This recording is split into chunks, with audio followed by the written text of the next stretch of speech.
Hi guys, today we are going to be talking about a specific passage in the book you are reading for class, which is Night. And just so that way you are clear, in case there were still some people who are confused, how you get to the page numbers on the Sora app, which is the website that you guys get your books from, is you just click in this middle section right here in between the two separate pages, and it should come up with the page number. So on my version, it is page 57 through 58. It might change for you depending on like the font size that you guys have or anything like that, but it's around there for me. So what I'm going to first start off by doing is read the passage for you, just so that way everybody is on the same page and everybody has read it and it's all fresh in our minds. So, never shall I forget that night, the first night in camp, that turned my life into one long night, 7 times sealed. Never shall I forget that smoke. Never shall I forget the small faces of the children whose bodies I saw transformed into smoke under a silent sky. Never shall I forget those flames that consumed my faith forever. Never shall I forget the nocturnal silence that deprived me for all eternity of the desire to live. Never shall I forget those moments that murdered my God and my soul and turned my dreams to ashes. Never shall I forget those things, even were I condemned to live as long as God himself. Never. So I just wanted to talk about a couple things that I noticed and that you guys should have noticed while reading this passage. The first of which is the phrase, never shall I forget. This is called a refrain, and in prose it's called parallelism, but this passage reads like a poem. So in poetry it is called a refrain, and a refrain is a repeated structure or phrase that adds to the progression of the storyline. So the phrase never shall I forget is repeated 7 times in this passage, 8 if you count the last one, never, right here. It's not a completion of that phrase, but it is still similar to it.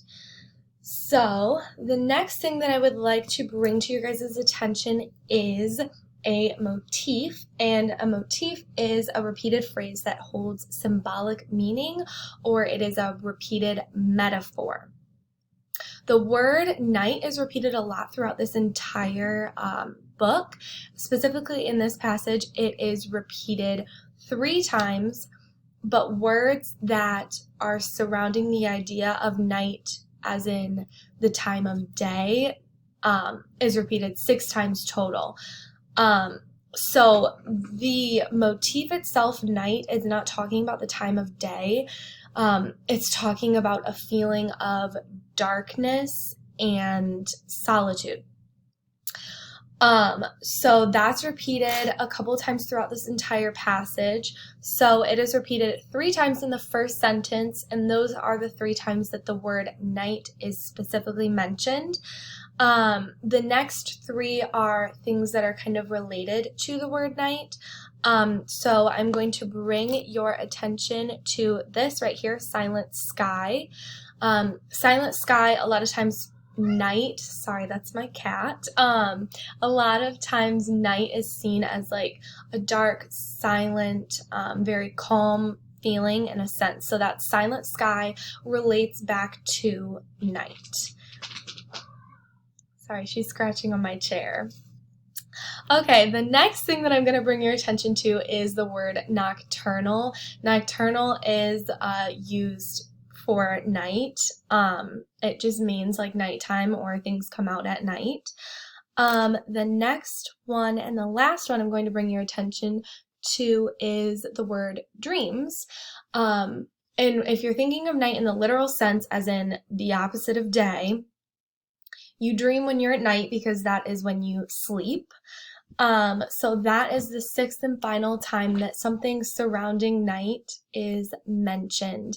Now I want to also remind you guys that night is a motif. It is not seen in a literal sense. It is a metaphor for solitude, quiet, darkness, and it's not really a happy metaphor. It's not seen as like, oh, happy little dreams. It's seen as more as like a nightmare. So the third thing that I would like to bring to your attention is fire. So the word fire is not specifically mentioned in this passage at all, but things relating to fire is mentioned 5 times throughout. So the first one is this right here, smoke. Never shall I forget that smoke. Smoke is closely related with fire. What do you get when you have a fire? Smoke. Everybody who's been to a bonfire knows that there's smoke at fires. The next one is smoke again, which is never shall I forget the small faces of the children whose bodies I saw transformed into smoke under a silent sky. Again, fire, smoke, they go hand in hand. So the next one is flames, which is what fire is flames. And the next one is consumed right here. So a lot of times when people are talking about fire, they say something was consumed by it. Fire is an all-consuming substance. So it's basically saying that those flames enveloped his faith forever. So it caught it on fire and it's completely coated in the flames. So the last one that I would like to bring to your attention is ashes right here at the end. So that reads, never shall I forget those moments that murdered my God and my soul and turned my dreams to ashes. Ashes are not seen as something that's positive. It's seen as something that is left over after a fire has occurred. So it's seen as kind of desolate, and it's just the leftovers, whatever is remaining, and it's not something that is prized. It's, again, what's left over is ashes after a fire. So one thing that I just wanted to kind of bring to your attention about the idea of fire is usually fire is seen as something that is cleansing. And if you look at this through the Nazis' point of view, they think that they are cleansing the world. We all know that that's not true.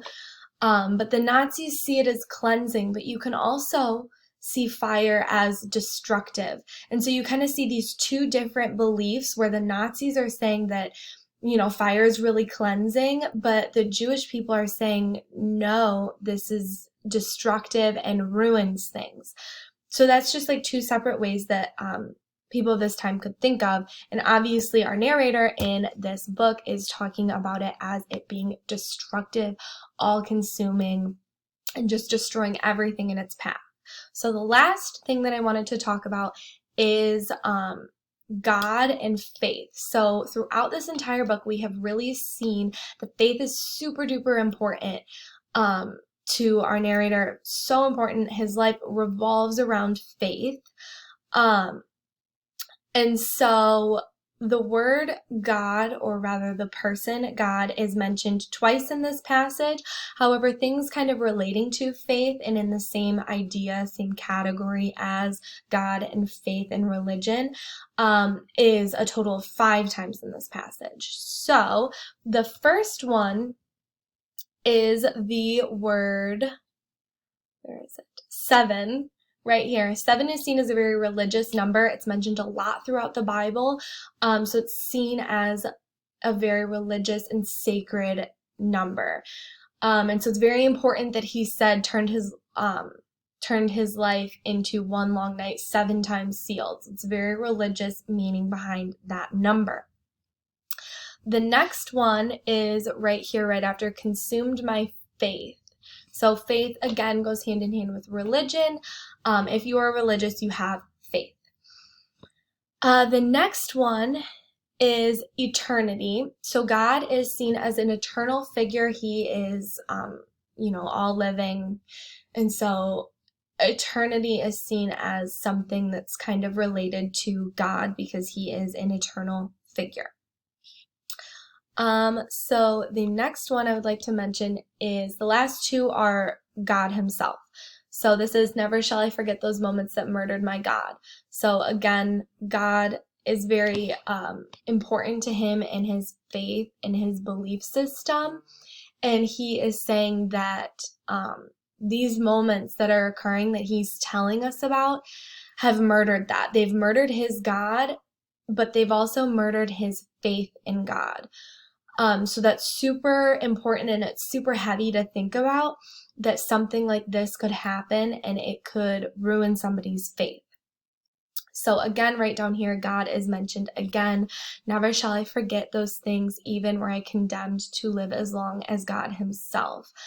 So again, live as long as God himself. God is what? Eternal.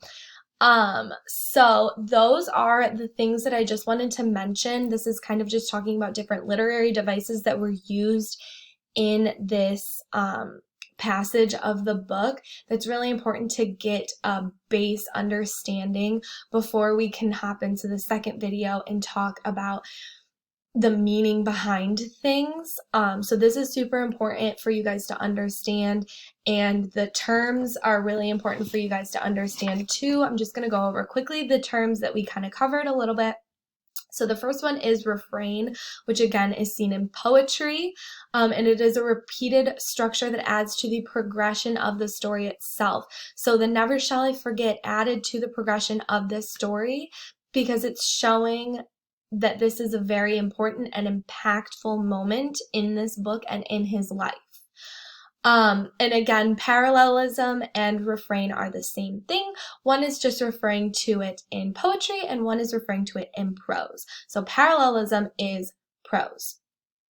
A motif, again, is repeated with symbolic meaning, and so that's also a repeated metaphor because metaphors are symbolic. They're not literal in any sense. And then I think everybody knows what a metaphor is. It's comparing one thing to another thing that is not in a literal sense. So those are just the important things to note in this passage. And in the second video, we're going to kind of take a deeper dive into the meaning behind things and why this is such an important passage for you guys to know. Alrighty, thank you.